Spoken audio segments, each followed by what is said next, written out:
नमस्कार। भारत के इतिहास में ना ऐसे कई संघर्ष हैं जिनके बारे में हम बहुत कम जानते हैं।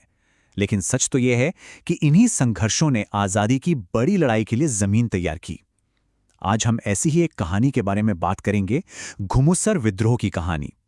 गुलामी के खिलाफ उठी एक शुरुआती लेकिन बेहद मजबूत आवाज़।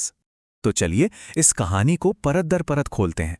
हम समझेंगे कि ये विद्रोह असल में था क्या, इसकी जड़ें कहाँ थीं, किसने इसे लीड किया, इसका नतीजा क्या निकला, और सबसे ज़रूरी, आज हमारे लिए इसके क्या मायने हैं।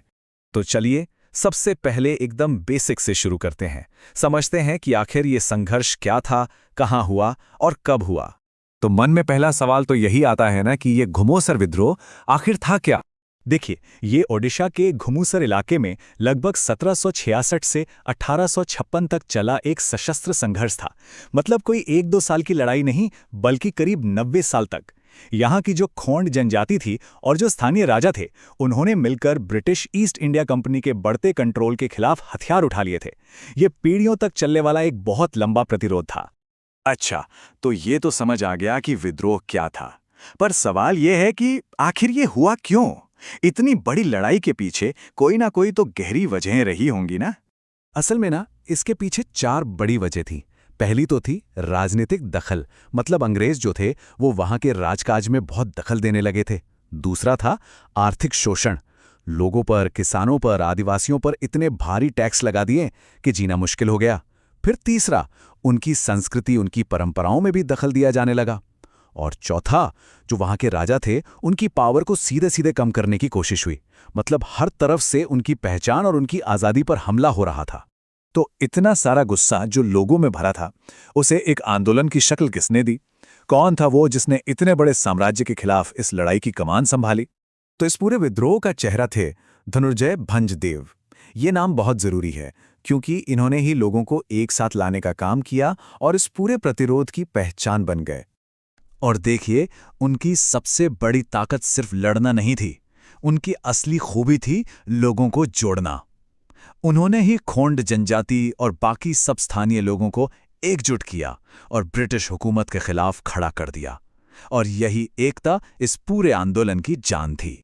चलिए अब कहानी में थोड़ा आगे बढ़ते हैं और देखते हैं कि इस संघर्ष में हुआ क्या और इसका नतीजा क्या निकला। क्योंकि ये दशकों तक चलने वाली एक लंबी और कभी न थकने वाली लड़ाई थी। देखिए, ये कोई एक दिन की या एक साल की घटना नहीं थी। इसकी शुरुआत होती है 1766 में, जब अंग्रेजों ने पहली बार इस इलाके पर कब्जा करने की सोची। और फिर 1766 से लेकर करीब करीब 1856 तक, मतलब पूरे 90 साल, ये आग अलग अलग तरीकों से सुलगती रही, भड़कती रही। हाँ, आखिर में अंग्रेजों की बड़ी सेना ने इसे दबा जरूर दिया, पर यह अपनी जमीन के लिए कई पीढ़ियों का एक यादगार संघर्ष था। और यहाँ ना लड़ाई के दोनों पक्षों में जमीन आसमान का फर्क था। एक तरफ थे स्थानीय लोग जो अपने इलाके के चप्पे चप्पे को जानते थे और अपनी जमीन, अपनी संस्कृति को बचाने के लिए हिम्मत से लड़ रहे थे। और दूसरी तरफ थी ब्रिटिश फौज, जिसके पास इनसे कई बेहतर हथियार थे और एक ऑर्गेनाइज्ड मिलिट्री पावर थी जिसका एक ही मकसद था, विद्रोह को कुचलना। तो हाँ, इतने दशकों के कड़े संघर्ष के बाद ब्रिटिश सेना ने आखिरकार इस विद्रोह को कुचल दिया। पर क्या कहानी यहीं खत्म हो जाती है? क्या सैन्य हार ही सब कुछ थी? असल में बिल्कुल नहीं। और यही सबसे जरूरी बात है। ये कहानी सिर्फ दमन पर खत्म नहीं होती। इसका असली महत्व इसकी विरासत में है, जो आज भी हमारे लिए बहुत मायने रखती है। इस विद्रोह ने भले ही वो दबा दिया गया हो, पर भविष्य के लिए प्रतिरोध के बीज बो दिए। इसने पूरे ओडिशा में अंग्रेजों के खिलाफ जो गुस्सा था उसे और हवा दी। और यही नहीं, आगे चलकर जो आज़ादी के बड़े बड़े आंदोलन हुए, उनके लिए ये एक बहुत बड़ी प्रेरणा बना। और इसने एक और बात साबित की कि गुलामी के खिलाफ लड़ाई में आदिवासी समुदायों और स्थानीय राजाओं का रोल कितना बड़ा था। ये जो बात है ना, इससे बहुत अच्छे से समझाती है ये लाइन। ये भारत के सबसे शुरुआती क्षेत्रीय विद्रोहों में से एक था, जिसने हमें दिखाया कि कैसे आदिवासी और स्थानीय शासकों ने औपनिवेशिक ताकत के खिलाफ संघर्ष किया।